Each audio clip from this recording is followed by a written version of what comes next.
Hi, listeners. We'll get to Jewish history nerds in a second, but we also want to hear from you directly. Who are you? What do you like? What do you hate? About this show, but also about everything. Fill out our 2-minute survey. The more detailed, the better, but we'll take anything. You can find the survey in the show notes of this episode or at this easy website, jewishunpack.com/nerdsurvey. I'll say it one more time, jewishunpack.com/nerdsurvey. Okay, on to the show. I have a very strong visual image in my mind of people crowding into this apartment in an incredibly difficult time and feeling a sense of empowerment, encouragement, support. Yeah, like everything seems so awful, but here's somebody who's making sense of it and perhaps showing like a positive to it. But it sounds like then at some point that's not the message anymore. Welcome to Jewish History Unpacked, where we do exactly what it sounds like. Unpack awesome stories in Jewish history. I'm Yael Steiner, and my childhood dream was to stay in school forever. And I'm Jonathan Schwab, and I am in school forever. This week, Yael, it's your turn to tell me something. So what do you have for us today? Before we get into the actual story, I'm going to ask you to imagine something. Mm-hmm. Imagine if Van Gogh, who I'm assuming you know who he is. I've heard of him, yeah. Okay. Imagine if Van Gogh, in the middle of his life, each week had decided to paint something that reflected the week's current events. But it wasn't just an actual literal depiction of the week's current events. It was an artistic interpretation of how those events made him feel or how they impacted his community. Mm-hmm. Today we're going to talk about an individual, Rabbi Kalonymus Kalman Shapira, who did very much the same as I just proposed Van Gogh might have done. Each week in the Warsaw Ghetto, he prepared a sermon on the weekly Torah portion, and his sermons spoke directly to what life was like without actually telling us what life was like. Wow. He didn't say, this week in the ghetto, there was a deportation, or this week in the ghetto, we didn't have enough bread. But he would pull stories from the weekly portion, whether about Abraham or Moses, and the way in which he would tell them gives us a glimpse into exactly what was happening in the ghetto that week. And do we have other sources also keeping track? This week there was a deportation, things like that. Thank God we have a tremendous historical record of what went on in the Warsaw Ghetto from both subsequent testimonies of people who lived there, and also because of the work of Emanuel Ringelblum, who was a young historian who realized in the midst of the terrible tragedies that were unfolding in Warsaw that one day people are going to need to know about this, and took it upon himself to create a historical archive. The historical archive was called Oneg Shabbos, which literally means in Yiddish, the enjoyment or the glory of Shabbos. And the reason why he called it that was in order to mask what the group's real goal was. I think he wanted people around him, and certainly the Nazis, to think that it was just a group of people getting together to enjoy each other's company on Shabbos, to the extent that that was allowed at the beginning of the ghetto. And what Ringelblum did was appoint a group of collectors, they were known as Sammlers in Yiddish, who went around the ghetto and collected not only stories, but actual historical documents, pamphlets, newsletters, invitations to weddings, gatherings, underground meetings, mafia proceedings, and had these Sammlers collect and archive this material. And when Ringelblum realized the likelihood that the ghetto would be completely liquidated, he had his group assemble those documents in 3 different packages and bury them in 3 different places around the ghetto in the hopes that they would be discovered ultimately after the war. Wow. And the sermons, how did those survive? Or that was part of this archive? Ringelblum was a secular historian, but we believe that he was connected to Rabbi Shapira by one of his Sammlers, who was a religious Jew. And Rabbi Shapira gave over his manuscripts, not only of the sermons, but of other books that he had written, to the Ringelblum archive. There's so much to talk about, even just in what you started us off with, of this notion of like awareness that they were living in a historical time and preserving documents for the future. That's really incredible. There are so many different stories that we could unpack here. There's spiritual resistance of Rabbi Shapira's determination to bring his followers and his community closer to Torah and closer to faith, even under the most dire circumstances. There is the intellectual resistance of Ringelblum and his team in assembling this documentation and the knowledge in the moment that people in the future might not be able to comprehend what is happening here. And then there is really the story of the everyday lives of the people who lived in the ghetto and how they just got through the day. Yeah. Which one are we going down, or is it all three? We're going to focus today on Rabbi Shapira. And I want to take a few steps back because I really have overloaded you with a ton of information. Rabbi Shapira was born in 1889 to a Hasidic family. He became the Rebbe of a town called Piaseczno when he was a young man, and he amassed a rather large group of followers because of his scholarship, but also because of his temperament and the kind of person that he was. What kind of person was he? He was someone who really believed in the intellectual growth of every person. And even in the ghetto, when there were so many different types of Jews piled on top of each other and people could be suspicious of one another, he was the type of person that spoke to every type of Jew, from Hasidic to agnostic. Wow. One of the first books that he wrote was something called Chovot HaTalmidim, which is the obligations of the student. And while that sounds very much like a mandate, what it really is a treatise on opening your mind and being curious about the world. I'm guessing that unfortunately where the story goes is that he doesn't survive the ghetto or the Holocaust. He does not, nor does Ringelblum, nor do a majority of the Zomlers who were part of the Oneg Shabbos archive. The reason why we actually even know that this archive exists is that there were a handful, really no more than a few people involved in Oneg Shabbos who did survive the war. And those people remembered the location of one cache of documents. So it's not like we just happened upon it. Like we wouldn't even know where these things were. Not only wouldn't we know, we actually don't know where the other ones are. Yeah, Ringelblum insisted that the documents be buried in 3 different locations.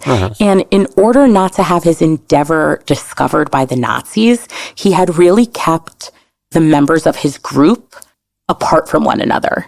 Like many of the Zomlers did not know who the other Zomlers were, because that limited the chance that the Nazis would discover them and what they were trying to do.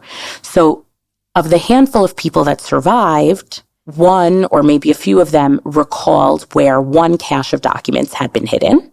And in 1946, that cache of documents was unearthed. Unfortunately, the type of box that those documents had been hidden in was not watertight.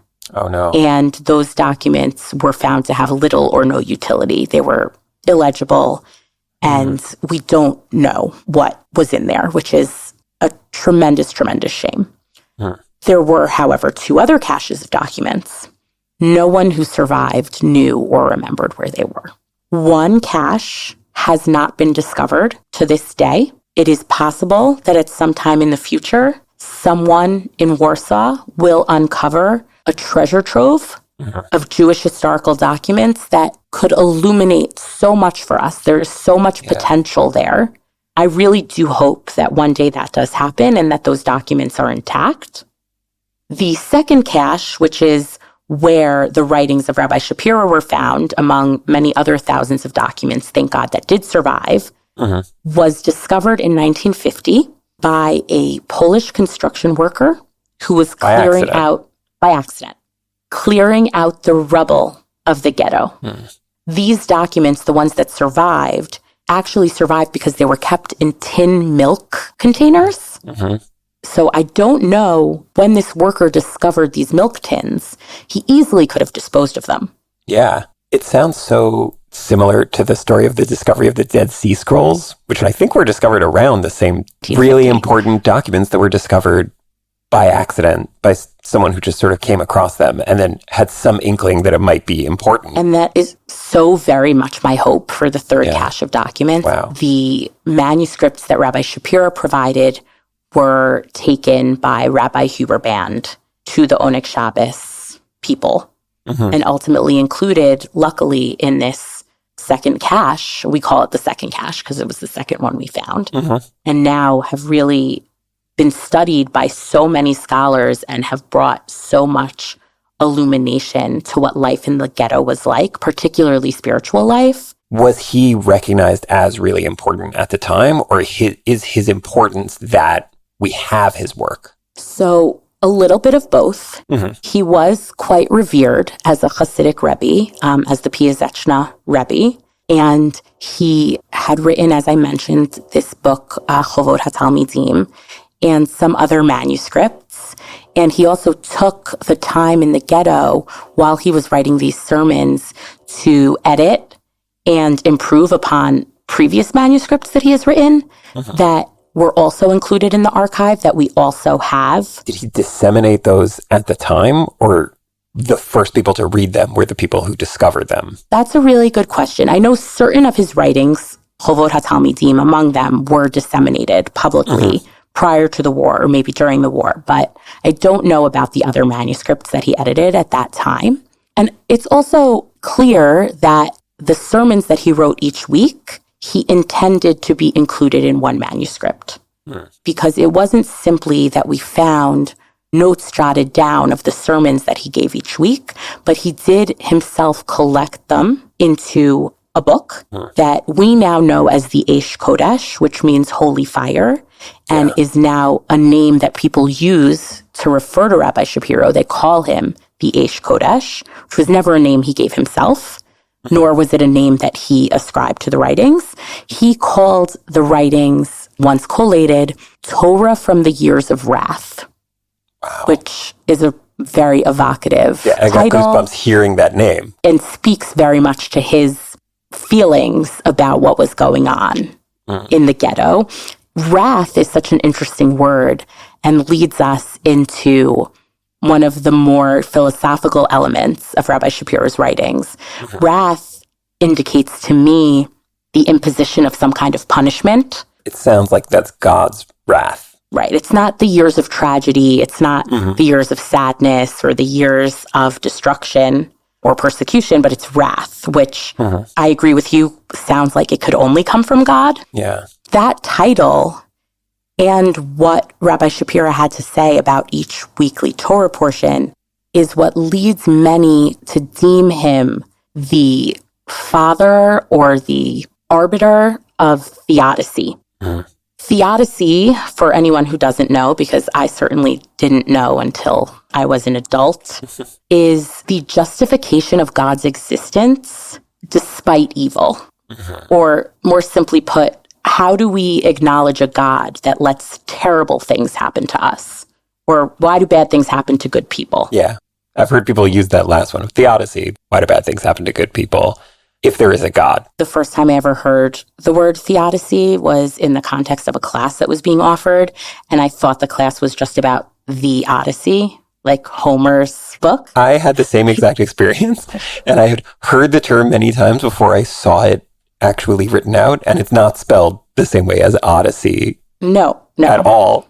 And the first time I saw it in print, I didn't know what word it was, even though I had heard the term.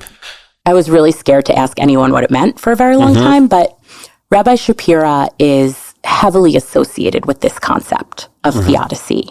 And that association really grows out of the content of the sermons that he prepared in the ghetto.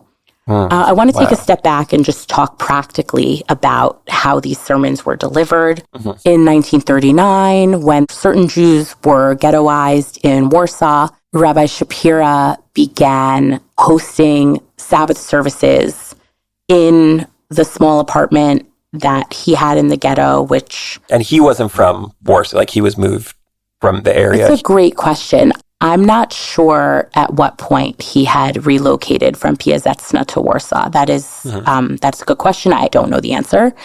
He held Sabbath services in his apartment. Some weeks, up to 300 people gathered around his table to hear from him, which is really quite astounding and doesn't mesh with my vision of the ghetto at all.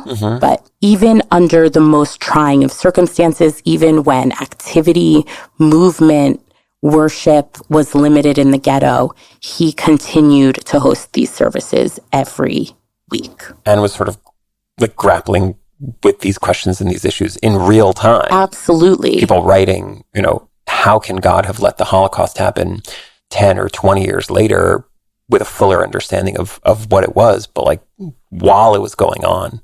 And we have the record of that happening. Okay, yeah, go on, sorry. No, one of the starkest examples of this comes in 1939. There is a German bombing blitz, so to speak, of Warsaw that results in Rabbi Shapira's son and daughter-in-law being killed in the fall of 39.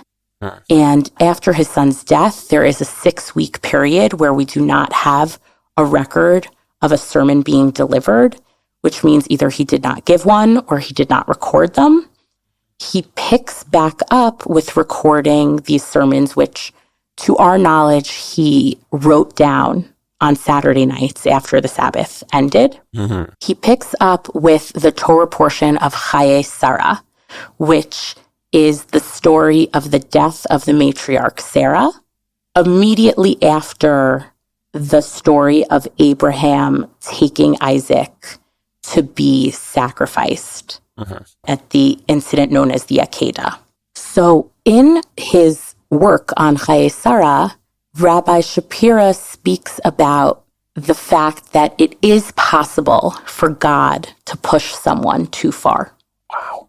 Which is unusual for him because most of his writings were there to create spiritual fortitude in his congregation and how we've been here before, the Jews have struggled before, but God is with us, and that whatever tragedy is being inflicted upon us is for a reason.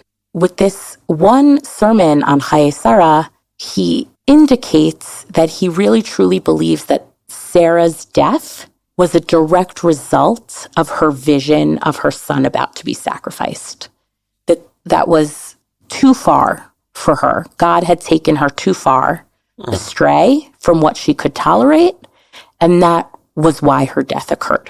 She died as like a traumatic response to tragedy, and he's writing about this a few weeks after the death of his son. Yes. That's just one sermon that we can tie to what was going on in his life or in the ghetto at that time. Does he reference that directly, or this is all sort of oblique? Wow. So we know from other sources. Correct. That his son died, and we see him talking about this, but he's not saying, and here I am grappling with this because my son was just killed 6 weeks ago. That's one of the amazing things about his writings.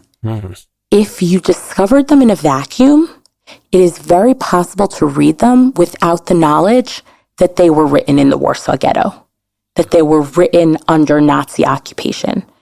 There is no evidence whatsoever that they were written in Poland.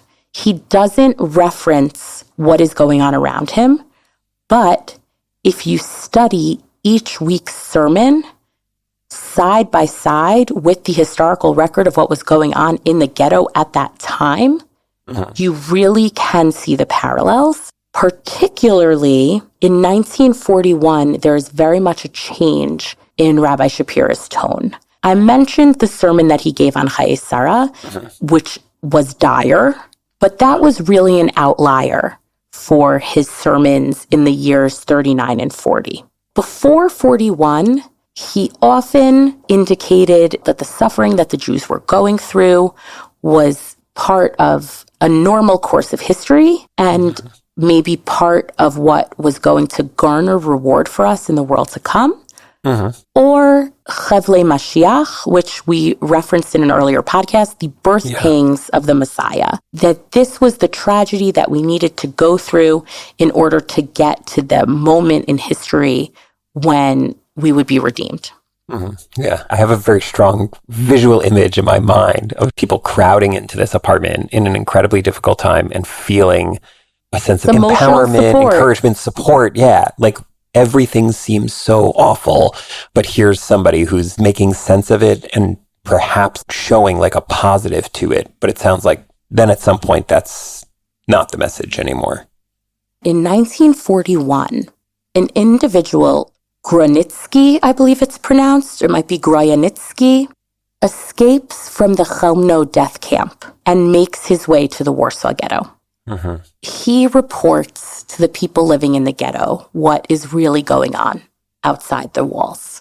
Not that their persecution within the ghetto was nothing, but that it gets even worse. It gets worse, and a tremendous system of extermination of the Jews was being put into place outside the walls of the ghetto, and that's what they had to look forward to. And after the time of this report, which, again, the Eish Kodesh himself does not reference, but if you take the dates and line them up... Right, like we know when that happened, and we know, because that shook the Warsaw Ghetto. Correct. And that shook him. And you see that change in tone in his weekly sermons, where he goes from, this is something we just have to get through to get to a better place, whether it's in this world or the world to come.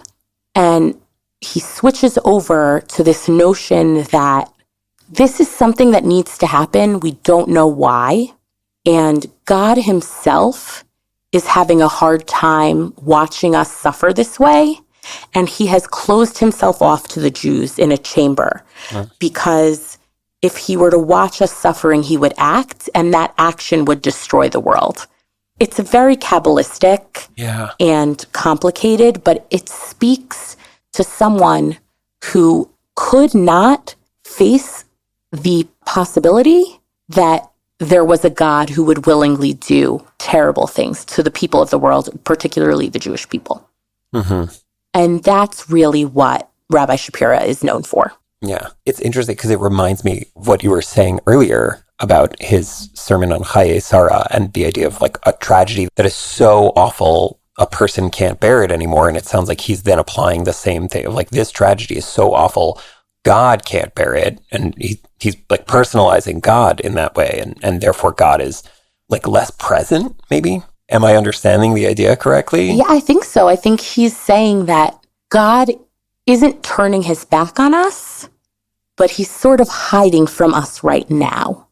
And we don't know why. And he didn't need to know why to have faith, which I don't think that most people could live that way. Yeah. But I think he knew that the people in the ghetto needed something to cling on to. And that is very much in line with his pedagogy, which we know about from the yeshiva that he started in the 1920s, where he really addressed each student as that student needed to be addressed. He was much less stern than other heads of yeshivot at that time. And he really believed in the inner expression of each student. He reminds me of another figure from the Warsaw Ghetto, Dr. Janusz Korczak. He was a pediatrician and the head of an orphanage in Warsaw. And he lived among his orphans and eventually, despite being offered a chance to escape, accompanied them to their deaths, walked with them with his head held high, with the children dressed cleanly and neatly to the Umschlagplatz in Warsaw, which was the railroad junction where the cattle cars were loaded. And I kept seeing him pop into my head when I read about Rabbi Shapira, because he really created an atmosphere for the children he was leading that gave them emotional strength. He had the children read and write and perform plays, and he tried to keep a sense of normalcy for them as long as possible. Rabbi Shapira also, due to him being a well-known individual, was treated slightly better, not by the Nazis, but by the inner workings of the ghetto. He was offered a position in a workshop. Many of the other people who worked in the workshop were also well-known rabbis, and there is testimony that the discussion in the workshop while people were recycling used clothing into fabric for the Nazis was just top-level Torah discussion. Wow, yeah. And ultimately, when the ghetto was liquidated, Rabbi Shapira went to a work camp. He was offered a chance to escape from the work camp, but he, like Dr. Korchak, basically said, if my Hasidim are not going to be rescued, I'm not going to be rescued. And he was ultimately shot with the entire population of the work camp after uprisings had occurred in Warsaw and the death camp at Sobibor and some other places. That might not all be in super chronological order, but there's a lot of wonderful historical writing that's been done about both Oneg Shabbos and the Eish Kodesh. Our educational lead on this podcast, Dr. Henry Abramson, has an amazing book on the topic, on the Torah from the Days of Wrath, that I really recommend. He was really instrumental in helping me prepare this podcast, and he also explained a little bit of the historiography to me, which is that after this cache was discovered in 1950, there was an individual in Israel named Baruch Duvdevani who returned to Warsaw, retrieved the materials from the Jewish Historical Institute in Warsaw, where it was kind of languishing, and published the Eish Kodesh for the first time. Wow. And it was only discovered many years later that the first publication of the Eish Kodesh was not 100% consistent with the original manuscript, because if you look at the handwritten pages from Rabbi Shapira, you see numerous changes, cross-outs and footnotes and copy edits. And if you read Dr. Abramson's book, you will see a lot of fascinating material that emanates from these copy edits. You can see how Rabbi Shapira's mind changed about certain things over the course of the war. Wow. Yeah. So ultimately, several historians, both before Dr. Abramson and Dr. Abramson himself, have written about the manuscript and the different changes. There are two changes that I want to talk about as we wrap up, because I think they really encapsulate the struggle that Rabbi Shapira and the Jews of the ghetto took on as they tried to maintain some sense of spirituality and fidelity to religion under really trying circumstances. One is that on the cover of a manuscript, not of the Eish Kodesh, but of another book that you can see Rabbi Shapira edited during his time in the ghetto and that was included in the archive, under his name, there is something crossed out very violently and aggressively.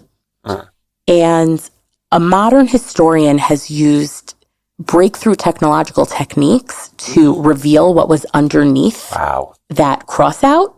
Yeah. And what it said was Av Beit Din Piaseczno, which means the head of the Jewish rabbinical court in Piaseczno. And Dr. Abramson posits that the reason why that was crossed out so violently is that once Rabbi Shapira realized there were no more Jews of Piaseczno, there was no community to preside over as an Av Beit Din, he had to eliminate that title, both from the book, but also from his being. Yeah, like how often do we see that in a historical document? Like someone's actual feelings, not them writing, here's how I'm feeling, I'm despairing, or I'm losing this hope, or I'm incredibly horrified and sad about what's happening, but like be able to actually really feel the feeling through what they did. Wow. The other amendment that I want to talk about is with respect to a sermon that Rabbi Shapira gave on the topic of Hanukkah in 1941. He was still writing as though redemption might be upon us. And he spoke about the trials and tribulations that the Jews experience during persecution. And he also mentioned, we've been here before. The Jews have struggled before. We have been persecuted by this group and that group, and we will come out of this the same way. This is nothing we haven't seen in the past. In 1942, after the escapee from Chelmno had told them what was going on outside, and after things had really deteriorated in the ghetto, Rabbi Shapira went back and amended his sermon from that time and said, I was wrong. Wow. We have never experienced persecution like this before.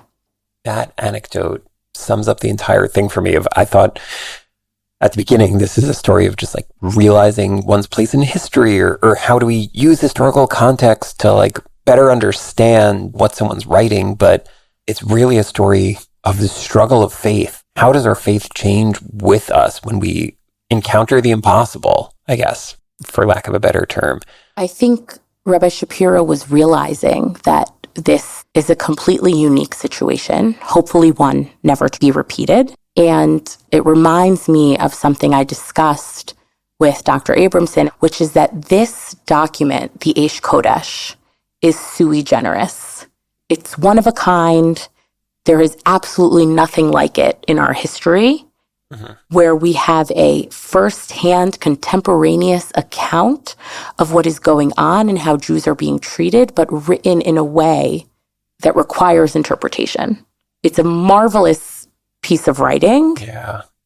And he tried at the very beginning, I think, to reinforce for his community that Jews have suffered in the past and will suffer in the future. And in the midst of it all, he realized he was in a unique time in Jewish history. I know we're close to the end here, and I almost want to say, like, how do we end on like a positive or optimistic or even like any sort of different note? But that's sort of the story of this whole document, is it doesn't, like, he doesn't get a chance then to years later give a closing to this in any way, right? Because he doesn't survive. We only get to see what he was grappling with at the time, and then it's it. Then it's over. For me, there are two takeaways here. One is a tremendous amount of gratitude to him and to Emanuel Ringelblum and to all the people who had the foresight to put together this historical archive, because they knew that future generations would need to see it, whether or not they believed there would be future generations of Jews, that the future of the world needed to see it. And then also that we are still here and we are still talking about it, and we are able to benefit from both the scholarly Torah work of Rabbi Shapira and also the philosophical challenges that he raises. There is a scholarly debate as to whether or not Rabbi Shapira did lose his faith or not before the end. We certainly don't have time to get into that now, but definitely something to think about. And I just have gratitude to the people who sacrificed themselves to make sure that we know what they went through. Yeah. Wow. Yeah. On that note, thanks for taking the time to listen. Yeah. Thank you for sharing. I feel like this story is different than a lot of the other ones that we've talked about, but it's a very moving one. Yes, tremendously impactful. And I really do recommend that any of you who are touched by this story read more about the Piaseczno Rebbe, read more about the Oneg Shabbos archive. It really contains multitudes, not only religious documents, but, things that really illuminate for us what life was like in the ghetto, and was put together at great risk to those who collected those items. And I think we owe it to them to learn. Thank you for listening to Jewish History Unpacked, a production of Unpacked, a division of Open Door Media. If you like this show, subscribe on your podcast app of choice, and give us 5 stars and write us a review on Apple Podcasts. Check out Jewish Unpacked for everything Unpacked related, and subscribe to our other podcasts. And, of course, check out our TikTok, Instagram, Facebook, YouTube, and Twitter. Just look for @JewishUnpacked. And most importantly, be in touch with Yael and Schwab. Write to us at jewishhistoryunpacked@jewishunpacked.com. This episode was hosted by Jonathan Schwab and Yael Steiner. Our education lead is Dr. Henry Abramson. Audio was edited by Rob Pera, and were produced by me, Rifki Stern. Thanks for listening. See you next week.